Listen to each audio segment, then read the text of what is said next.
Assalamualaikum warahmatullahi wabarakatuh. Salam damai sejahtera bagi kita semua. Perkenalkan, saya Elisa Fidian Kusuma. Saya CGP Angkatan 9 Kabupaten Sidoarjo. Saya akan melakukan wawancara pada modul 3.1, yakni pengambilan keputusan berbasis nilai-nilai kebajikan sebagai pemimpin. Di sini sudah hadir bersama dengan saya, yakni Kepala Sekolah dari SD Negeri Palur 4, yakni Ibu Sulistiawati SPD. Selamat siang Ibu Sulis. Selamat siang. Bagaimana kabarnya? Alhamdulillah baik. Luar biasa. Iya. Iya Ibu, ini mohon maaf mengganggu waktunya. Di sini saya ingin sharing-sharing dengan Ibu tentang bagaimana Ibu sebagai kepala sekolah dalam mengambil keputusan selama ini. Saya yakin Ibu pasti sudah biasa dengan adanya kasus di sekolah yang baik yang sudah Ibu pimpin maupun yang sebelumnya. Nah, ini ada yang berbasis dengan dilema etika, kemudian ada yang juga tentang tentang rujukan moral. Nah, sekarang ingin saya tanyakan kepada Ibu, selama ini bagaimana Ibu mengidentifikasi kasus-kasus yang merupakan dilema etika atau rujukan moral, Ibu? Ideal untuk masalah ya di dalam suatu satuan pendidikan itu adalah hal yang biasa kita jumpai ya, dan pasti kita jumpai. Untuk mengetahui jenis kasus yang kami hadapi itu cukup mudah, yaitu dengan melihat kepentingannya apakah benar atau salah. Nah, jika kasus dilema etika ini kedua posisinya itu sama-sama benar, tetapi kepentingan itu bisa saja bertentangan. Kalau salah satunya itu melanggar hukum, maka dipastikan itu termasuk kasus rujukan moral seperti itu. Ya, luar biasa ya Ibu, tentang rujukan moral maupun dilema etika yang selama ini Ibu sudah memiliki pengalaman yang lebih. Nah, Ibu selama ini bagaimana Ibu menjalankan pengambilan keputusan di sekolah Ibu, terutama untuk kasus-kasus di mana ada dua kepentingan yang sama-sama benar atau sama-sama mengandung nilai kebajikan Ibu? Itu membutuhkan pemikiran yang lebih ya, mengingat kasus-kasus seperti ini itu harus membutuhkan kebijaksanaan seperti itu. Nah, untuk kasus dilema etika di mana kedua kepentingan itu sama-sama benar, saya memperhatikan apakah masalah tersebut itu tinggi rendah muatan kepentingannya. Misal, apakah itu kepentingan pribadi, apakah itu kepentingan kelompok, kesetiaan, kebenaran, atau kejujuran, dan juga pengaruhnya itu apakah berpengaruh dalam jangka waktu pendek atau jangka waktu yang panjang. Di samping itu, saya juga memperhatikan sejauh mana dampak yang ditimbulkan dalam pengambilan keputusan. Iya, baik. Sudah sangat luar biasa ya Ibu, ini kepala sekolah yang hebat ini ya. Baik, Ibu, untuk langkah-langkah atau prosedur yang sudah Ibu jalankan itu seperti apa Bu dalam proses pengambilan keputusan itu sendiri? Dan selama ini dalam pengambilan keputusan yang kami lakukan itu, pertama kita lihat dulu kasus ini bersinggungan dengan apa saja, dan selanjutnya sejauh mana nilai-nilai itu bertentangan. Yang kedua, kita lihat siapa yang terlibat di dalam permasalahan tersebut. Kemudian kami melakukan pengumpulan data berupa fakta yang sudah terjadi. Kemudian kami klasifikasikan dalam dilema apa atau paradigma apa yang terjadi di sini. Setelah itu, setelah kami tahu faktanya, kami melakukan pengambilan keputusan. Dan setelahnya itu kami lakukan refleksi apakah keputusan yang kita ambil itu sesuai dengan kaidah norma yang ada dan semua pihak dapat menerima keputusan tersebut. Luar biasa ya Ibu, penjelasan yang sangat lengkap sekali dengan prosedur-prosedur yang sudah dilakukan dalam pengambilan keputusan yang Ibu jalankan selama ini. Nah Ibu, mungkin ada hal-hal yang selama ini dianggap Ibu lebih efektif dalam pengambilan keputusan pada kasus-kasus dilema etika, Bu?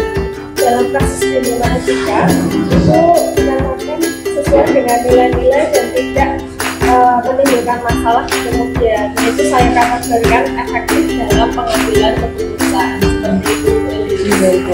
Kemudian apakah ada hal-hal apa saja yang selama ini mungkin ada tantangan atau mungkin juga ada hambatan dalam pengambilan keputusan pada kasus-kasus dilema etika, Bu? Ada hambatan atau tantangan apa saja yang mungkin Ibu alami selama ini, Bu? Mungkin dari dalam sekolah, dari internnya, atau mungkin dari pihak-pihak yang lain di luar sekolah yang mempengaruhi proses pengambilan keputusan yang Ibu lakukan selama ini, Bu? Untuk pengambilan keputusan, setiap keputusan yang kita ambil itu pasti mengalami beberapa tantangan, beberapa permasalahan, itu pasti. Yang dan menurut saya tantangan yang terbesar itu adalah dari pihak yang terlibat dalam memutuskan suatu permasalahan. Apa utamanya itu adalah mempersatukan pemikiran dan juga kesepakatan yang memerlukan waktu untuk menyamakan pemikiran tersebut. Dan di samping itu kami juga harus dapat memilih dan memilah solusi demi solusi yang disampaikan untuk kami jadikan sebuah jawaban yang dapat diterima oleh semua pihak. Luar biasa ya Ibu ya, pengalamannya sudah sangat banyak sekali ini tentang pengambilan keputusan. Ibu, kemudian apakah ada mungkin role model atau tokoh panutan, kemudian ada tata kelola atau jadwal tertentu dalam penyelesaian kasus dilema etika? Apakah mungkin langsung diselesaikan di tempat atau mungkin diselesaikan di sekolah, ataukah ada jadwal yang sudah Ibu buat dalam menyelesaikannya? Ini bentuk atau prosedur seperti apa yang Ibu jalankan selama ini? Kalau misalnya jadwal jelas seperti ini, Bu, di dalam suatu permasalahan itu tidak selalu, kadang-kadang di luar pemikiran kita seperti itu, kadang-kadang tiba-tiba ada permasalahan. Artinya apa? Artinya penyelesaian kasus dilema etika ini sesuai dengan permasalahan yang datang seperti itu. Jadi kadang-kala ada keputusan yang harus kita putuskan segera, tetapi ada juga yang bisa kita tunggu, kita lihat dulu permasalahan yang kita hadapi atau dilema etika yang kita hadapi. Kalau misal sifatnya memang harus segera kita selesaikan, ya segera kita selesaikan. Tapi kalau misalnya masih bisa kita undur, sifatnya itu tidak mendesak seperti itu, mungkin masih bisa kita pikirkan lebih matang lagi.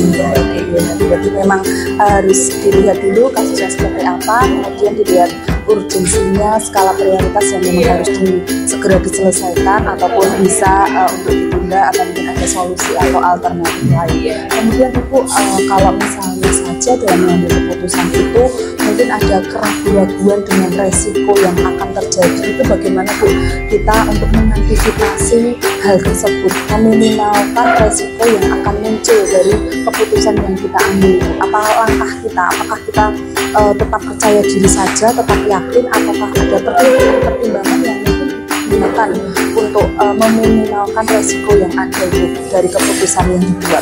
Ya, untuk meminimalisasi resiko dari keputusan yang telah kita ambil, saya pribadi itu melibatkan semua pihak yang ada di sekolah seperti itu. Jadi apapun hambatan apapun yang ada di depan kita itu kita hadapi bersama-sama. Saya tidak menghadapinya secara sendiri atau personal, tapi kita bekerja dalam satu tim. Jadi ada hambatan apapun itu kita bisa saling bertukar pikiran, kita masih bisa ya intinya segala persoalan itu kita hadapi bersama-sama seperti Oh iya, luar biasa ya Ibu ya. Berarti memang intinya itu kita itu harus juga mendengarkan dari semua pihak, kemudian kita berkolaborasi dengan semuanya dalam menyelesaikan kasus-kasus yang ada untuk mengambil keputusan secara tepat gitu ya Bu ya. Karena memang mungkin ada yang tidak puas dan sebagainya, tapi paling tidak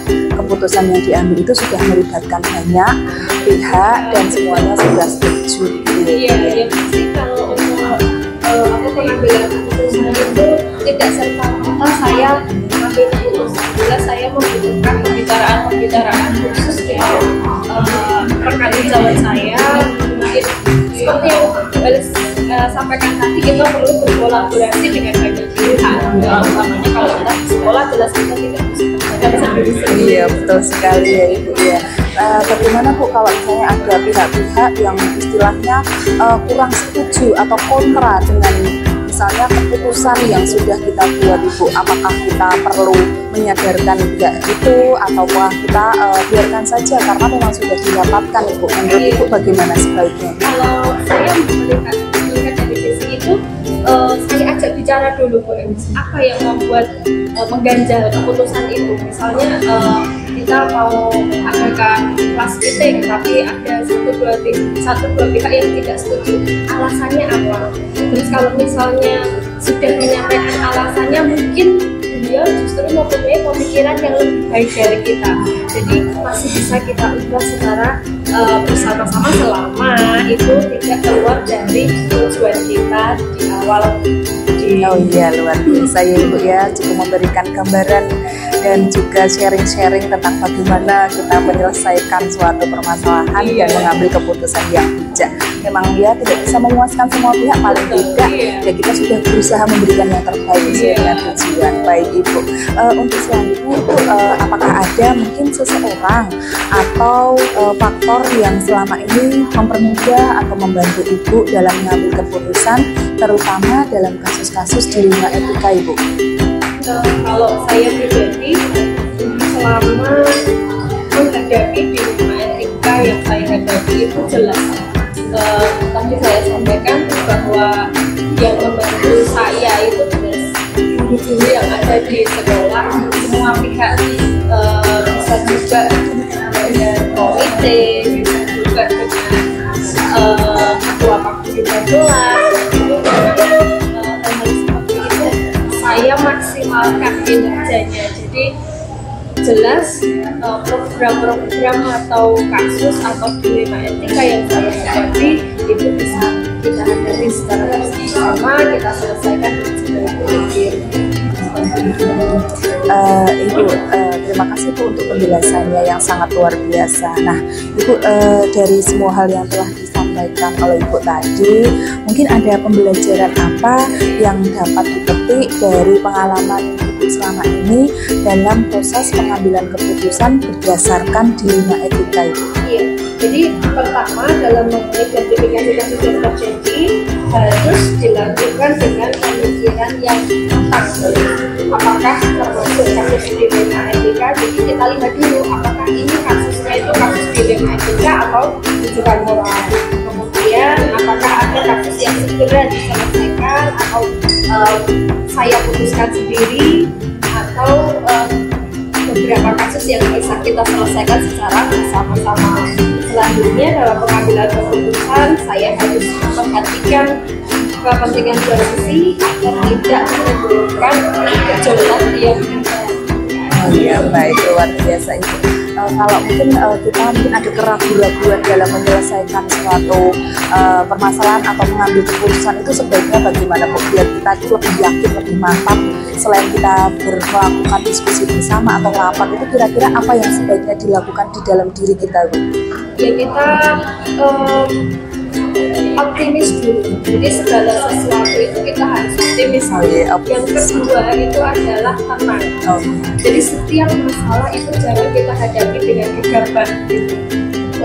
Yang perlu kita butuhkan, yang benar-benar kita butuhkan sebagai sosok pemimpin itu adalah sikap tenang kita untuk menghadapi masalah. Jadi jangan sampai keputusan apa yang kita ambil itu jadi salah kaprah hanya gara-gara kita mempunyai sifat yang kemerungsungan seperti itu. Jadi apa menurut saya kuncinya optimis dan juga tegar.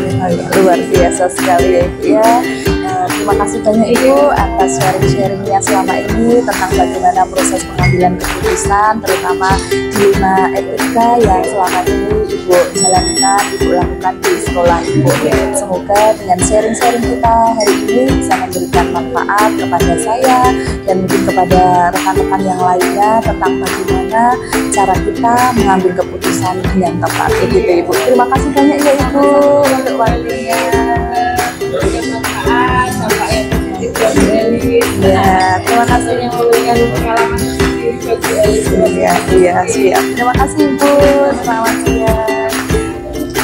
Baik, demikianlah wawancara pada siang hari ini bersama dengan narasumber yang pertama yakni Ibu Sulistiawati, Kepala Sekolah SD Palur 4. Terima kasih atas perhatiannya. Akhir kata, wassalamualaikum warahmatullahi wabarakatuh. Terima kasih Ibu.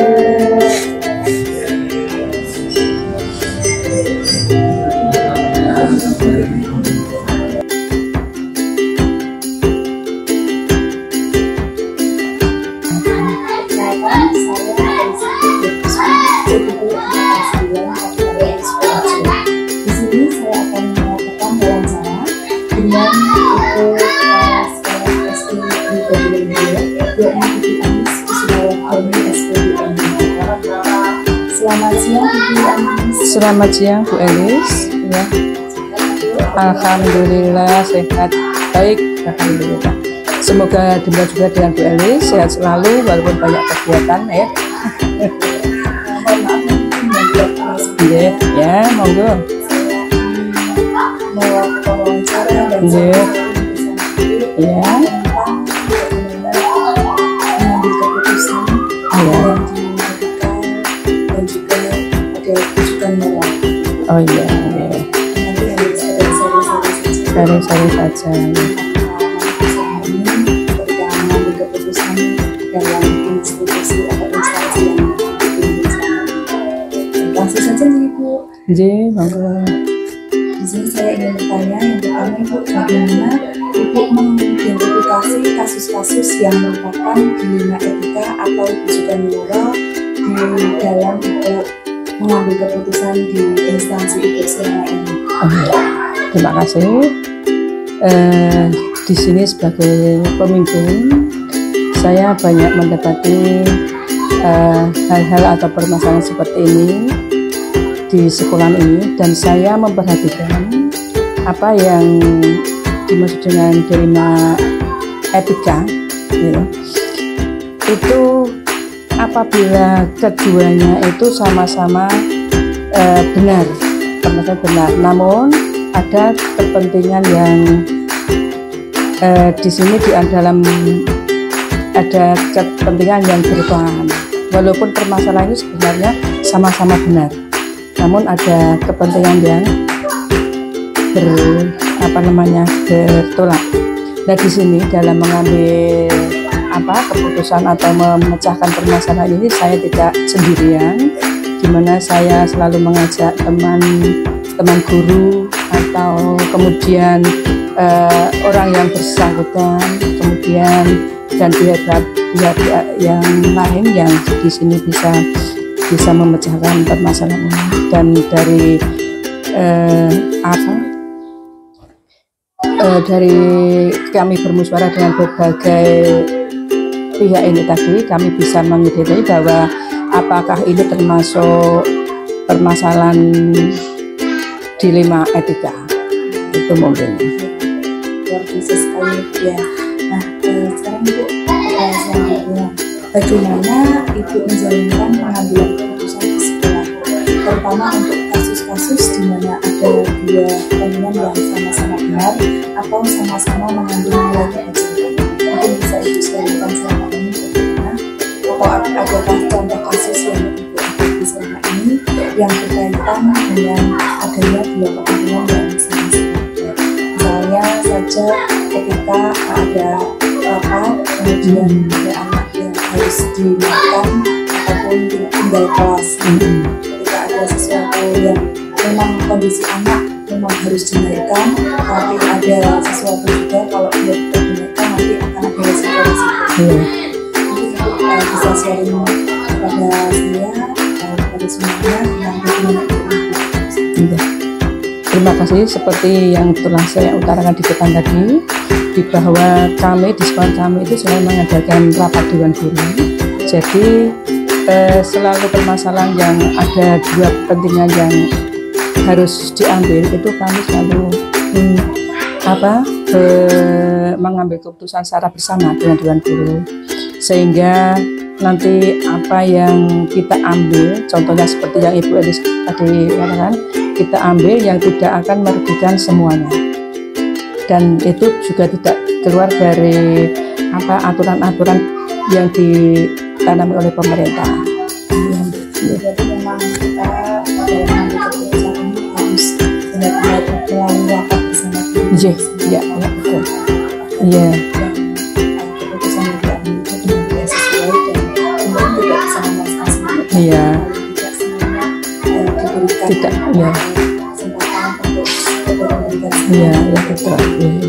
Jadi tidak merugikan semuanya. Ya. Langkah-langkah atau prosedur yang dilakukan selama ini, mungkin tadi Ibu sudah mengatakan bahwa dengan cara melakukan rapat, kemudian apakah ada prosedur atau cara-cara khusus yang dilakukan berkaitan dengan pengambilan keputusan? Oh ya. Pertama-tama kita itu kalau ada permasalahan itu kita identifikasi dulu permasalahan yang ada, kemudian ya langkah selanjutnya kita bentuk tim atau ya seperti tim itu, kita itu yang terlibatnya guru, seksi kesiswaan atau guru BK yang hubungannya untuk bisa menyelesaikan permasalahan ini bersama, sehingga keputusan itu nanti seperti yang tadi telah saya uraikan bahwa semua permasalahan ini tidak akan bisa diterima oleh semua pihak. Ya, apa yang kami ambil dalam pengambilan keputusan itu tidak bisa dirasakan kalau semuanya itu puas dengan apa yang telah kita ambil. Kemudian Bu, apakah ada hal-hal atau sesuatu yang dianggap efektif dalam pengambilan keputusan pada kasus-kasus di Marsika yang selama ini Ibu alami? Iya, hal-hal yang paling efektif yaitu tadi kami tidak mengambil keputusan atau mengambil jalan yang hanya sendirian. Jadi kami tetap efektifnya itu kami tetap kerjakan bersama dengan pihak-pihak yang berorientasi, misalnya teman-teman guru atau dewan guru itu tadi, kemudian mungkin orang tua wali murid juga bisa kita ajak bersama, sehingga itu bisa segera memecahkan permasalahan yang ada di sekolah kami. Ya. Kemudian apakah mungkin guru yang selama ini dilakukan bersama dengan dewan guru atau dengan guru yang lainnya setelah keputusan, apakah ada tantangan atau hambatan, misalnya saja keputusan yang diambil itu ada pro dan kontra, kemudian ada beberapa pihak yang mungkin kurang setuju, mungkin ada yang bisa menerima, tapi kalau ada pihak yang tidak bisa menerima dan harus menulis memikir itu seperti apa Ibu, mungkin bisa disampaikan. Iya, tantangan itu pasti ada, dan ketidakpuasan itu pasti ada. Namun di dalam musyawarah pengambilan keputusan itu tadi sudah kami paparkan di depan bahwa apa nanti yang akan kita putuskan itu tidak akan kalau bisa tidak akan merugikan atau membuat kecewa pihak-pihak tertentu, sehingga itu tadi semuanya merasa lega lah dengan apa keputusan yang kita ambil gitu.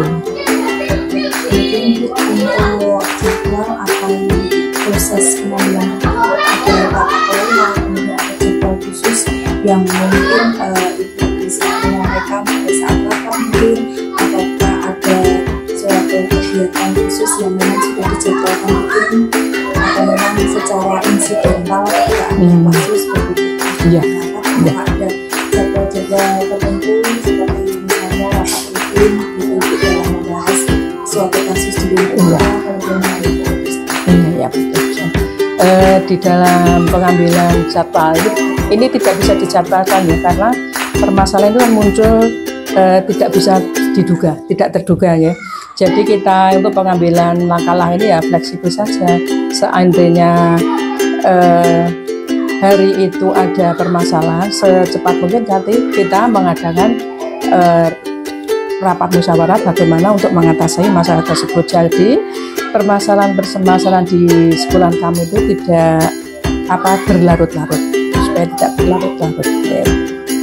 Itu segera mungkin ketika ada kasus dan harus segera diawasi, dengan urgensinya harus segera ditangani, maka ketika itu juga dengan rapat koordinasi. Betul, iya. Berdasarkan dengan rapat koordinasi. Iya, betul. Apakah ada faktor-faktor atau ada seseorang atau pihak-pihak yang mungkin mempermudah atau membantu itu dalam mengambil keputusan tentang hubungan ini? Apakah ada misalnya saja dengan teman, rekan sejawat yang lainnya yang mungkin bisa selama ini cocok untuk bisa terutama di dalam menyelesaikan kualitas mengambil sebuah keputusan? Iya, terima kasih. Pertanyaan yang sangat bagus.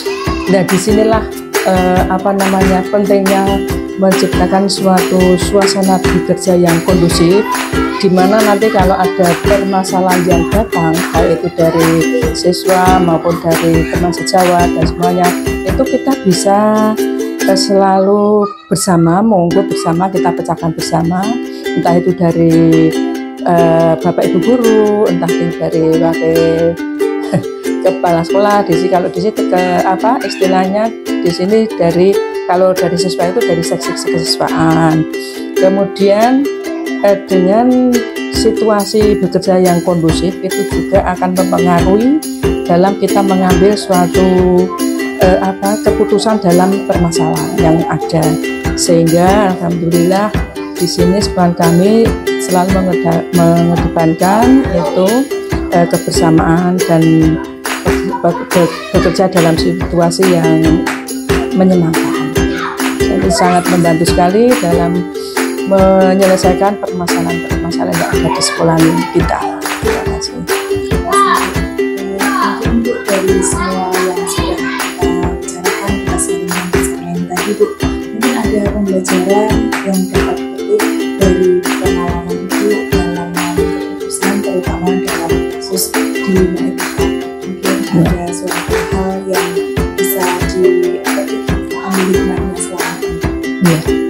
Ya, memang di dalam kasus dilema etika ini kami mendapatkan berbagai macam banyak sekali pembelajaran, di mana sekolah kami di dalam KBM, di dalam apa saja kegiatan itu alhamdulillah berjalan dengan lancar. Jadi dalam dalam kasus-kasus etika dilema etika tadi, kami semakin menjadi lebih dewasa. Seolah-olah itu hidup dalam kenyataan ya, ternyata di sekolah saja ada berbagai macam kasus seperti ini, dan itu kami sangat senang sekali pembelajaran bagi kami. Kami itu bisa menyelesaikan permasalahan itu, dan semua pihak itu merasa senang. Jadi tidak ada yang merasa dirugikan. Demikian.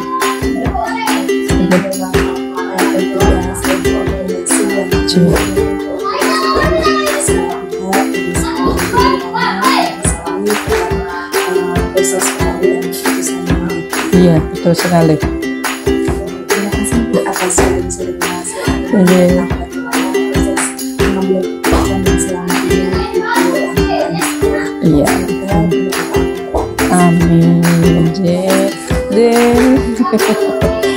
Sama-sama Bu Elis. Dalam wawancara yang telah dilakukan dengan narasumber yang kedua, yaitu Yesus dari SD Terima kasih atas kesempatannya. Wassalamualaikum warahmatullahi wabarakatuh. Waalaikumsalam warahmatullahi wabarakatuh.